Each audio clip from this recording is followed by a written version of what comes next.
Date కోసం ఈ date కోసం ప్రత్యేకంగా ఈ డేట్ కోసం నేను బాప్తిజం తీసుకున్నాను.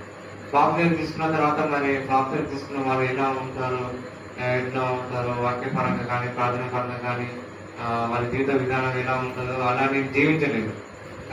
నా రాజ్యంగా నా ఇష్టం వచ్చినట్టు నేను ఉండేదన్నమాట.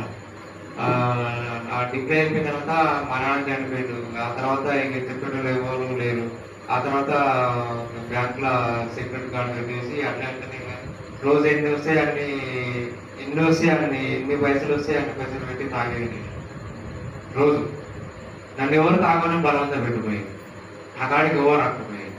నా పరిస్థితులు, నా ఇంట్లో సమస్యలు, పరిస్థితులు, నేను ఒకలాగా ఉండాలనుకున్నా వీళ్ళు ఎందుకు అవుతుంది కానీ రోజు ఎన్ని పైసలు వస్తాయి అన్ని పైసలు పెట్టి రోజు తాగి మా ఇంటికాడ ఎక్కడ పడితే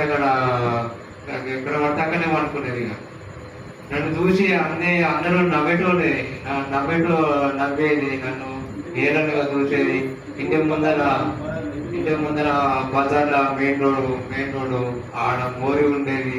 ఆయనే తెచ్చుకొని మా సంఘస్థులు, మా చర్చి వాళ్ళు వాళ్ళని ప్రార్థన పోతుంటే వాళ్ళ ముందరనే సీసాలు పెట్టుకొని, కోటర్ సీసాలు, బీర్ సీసాలు పెట్టుకొని, అట్లనే సిగరెట్లు పెట్టుకొని, సిగరెట్లు తెచ్చుకొని వాళ్ళ ముందరే సంఘస్థులు మా ఇంటి ముందర చచ్చిపోతుంటే నేను వాళ్ళ ముందరే మందు తాకుండా సిగరెట్ తాకుండా అట్లనే ఉండేది. అంత ఘోరంగా నేను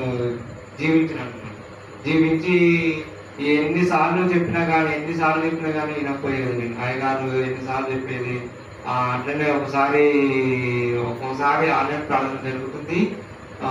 ఫుల్ కోట తాగి మళ్ళీ తాగినాక ఆ కోట జరపకపోతే ఇంటికి మళ్ళీ ఇంకో కోట తీసుకొని ఆ కోట తాగి అయినా కానీ అంటే చర్చికి పోయినాను.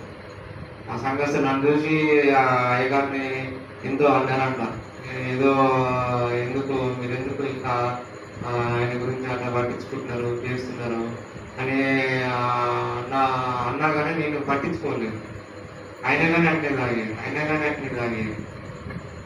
దేవుని ఎంతో ఇబ్బంది పెట్టేది, దేవుని ఎంతో బాధ పెట్టేది. నేనైతే ఎవరు చెప్పకుండా కానీ అన్ని దినాల ముందరైతే నేను బాప్సం తీసుకొని దేవుని నమ్ముకొని నా మైండ్లో, నా హృదయంలో, నా మైండ్లో వాక్యాలు ఉంటాయి. కంఠస్థ వాక్యాలు ఉంటాయి. కొన్ని వాక్యాలు నోటేలు ఉంటాయి.